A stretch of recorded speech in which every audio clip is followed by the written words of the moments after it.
எங்க வீட்லலாம் தெரிஞ்சா பெரிய பிரச்சனை ஆயிடும்டி. என் தங்கச்சிக்கு கூட இன்னும் தெரியாது. சமந்தா, அவ வரா, அமைதியா இரு. அக்கா.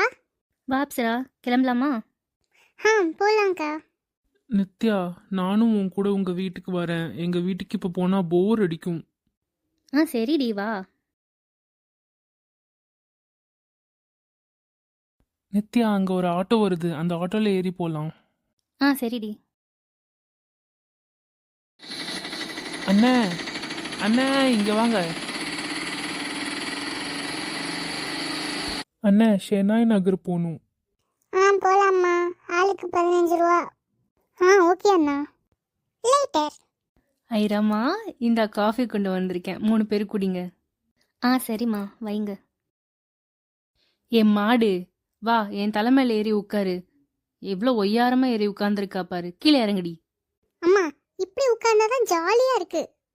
சி, ஒன்றும் சொல்ற பேச்ச கேட்கறது இல்ல. எப்படியோ போ. நீங்க குடிங்கம்மா, நான் வச்சுட்டு போறேன். கீழே இறங்க அப்சரா. அக்கா. சரி, எப்படியோ போ. சமந்தா, வா என் ரூமுக்கு போலாம். சரிடி. அக்கா, என்ன பாருங்க. சமந்தா, என் பேச்ச கேட்காதவங்கலாம் என்கிட்ட பேச வேண்டாம். அக்கா, நீங்க காஃபி எடுத்துட்டு ரூம்குள்ள போங்க.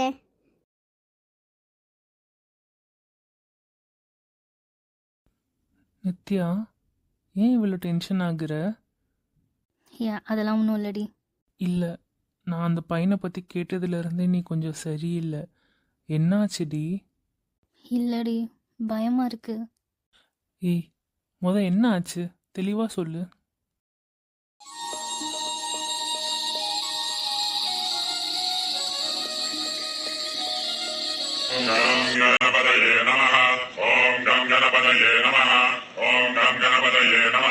அடடே, குழந்தை, எப்படா வந்த?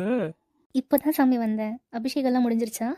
இல்லடிமா, நீ வருவேன்னு எனக்கு தெரியும். இன்னும் நான் ஆரம்பிக்கல. நீ உட்காரு, நான் போய் பூஜை பண்ணி உனக்கு பிரசாதம் கொண்டு வரேன். சரிங்க சாமி.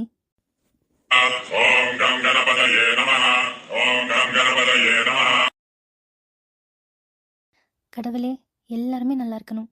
என்ன, எங்க அம்மா அப்பாவை, என் தங்கச்சிய, என் ஃப்ரெண்ட்ஸை, என்னை சுற்றி இருக்கவங்க எல்லாருமே ரொம்ப ரொம்ப நல்லா இருக்கணும். நான் ஏதாவது தப்பு செஞ்சிருந்தா தயவு செஞ்சு என்னை மன்னிச்சிருங்க. கடவுளே, இப்போதான் என் படிப்பு முடிஞ்சது. எல்லாமே என் வாழ்க்கையில் இனி நல்லதாகவே நடக்கணும். நல்ல ஒரு வேலைக்கு போகணும். எங்கள் அம்மா அப்பாவை நான் நல்லா பார்த்துக்கணும். பிரசாதம் எடுத்துக்கோங்கோ. இறைவா. டே அம்பி, உன்னைத்தாண்டா, பிரசாதம் எடுத்துக்கோ. அம்பி பக்தியில மூழ்கிட்டன். நித்யா பாப்பா, நீ எடுத்துக்கோ. சரி சாமி. இன்னும் தீபாராதனே காட்டல போல. ஐயோ, மன்னிச்சிருங்க, தெரியாம இடிச்சிட்டேன். கண்ணு தெரியல உனக்கு? பின்னாடி ஒரு ஆள் நிக்கிறது கூடவா தெரியாம இருப்ப? ஐயோ, சாரிங்க. ச்சே.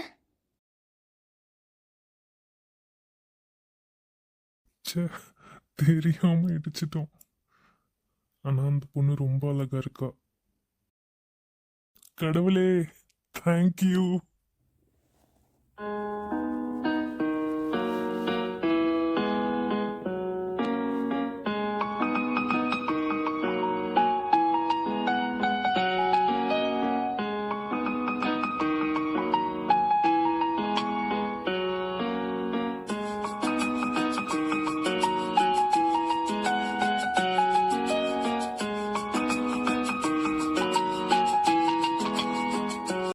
என்ன இந்த பையன் பின்னாடியே வரான்?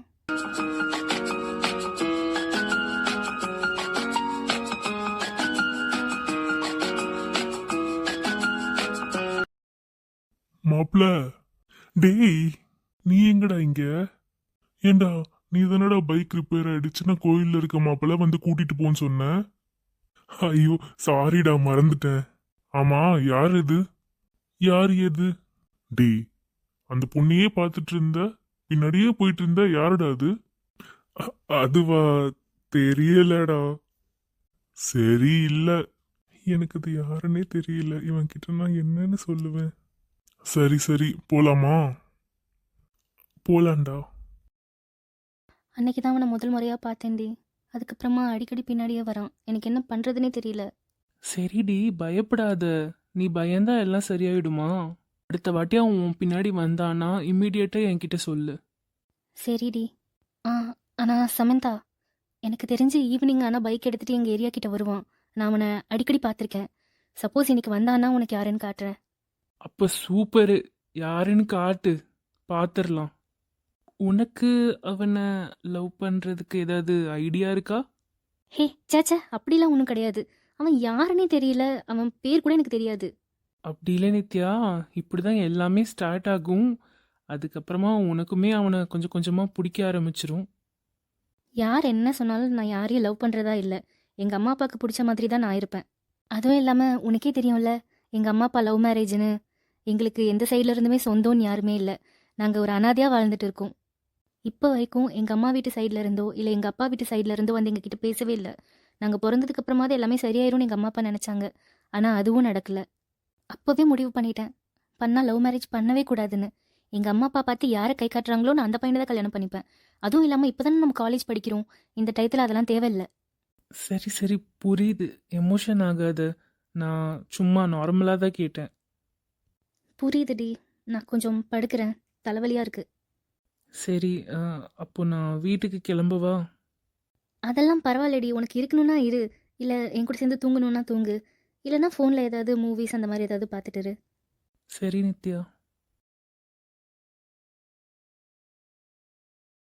எனக்கு தூக்கம் வரல. ஒரு பாட்டு பாடும். பாட்டா? ஜின்டக்கு சிட்டாங் சிட்டாங் சிட்டாங் ஜின்டக்கு சிட்டாங் சிட்டாங் சிட்டாங். பச்சைமலை பூவு இவ கையில தான் நோவு.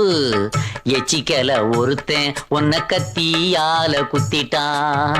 அடடா மலாய் பொண்ணு, உன்னை நான் மடக்கி புட்டா. அப்புறம் நீதான் எந்தன் மாமா பொண்ணு. ஹோய். ஹே, என்னடி? தூங்க விடுடி. சிண்டக்கு சிட்டான் சிட்டான் சிட்டான், சிண்டக்கு சிட்டான் சிட்டான் சிட்டான். பச்சை மலை பூவு இவ கையில தானோவு. எச்சிக்கல ஒருத்த இவளை ஃபாலோ பண்ணி வந்துட்டான். மேலே விழுந்துடாதடி. அடடா மல்லாய் பொண்ணு, உன்னை நான் மயக்கி புட்டா. அப்புறம் நீதா எந்தன் மாமா பன்னு. ஹோய். எனது பண்ணா.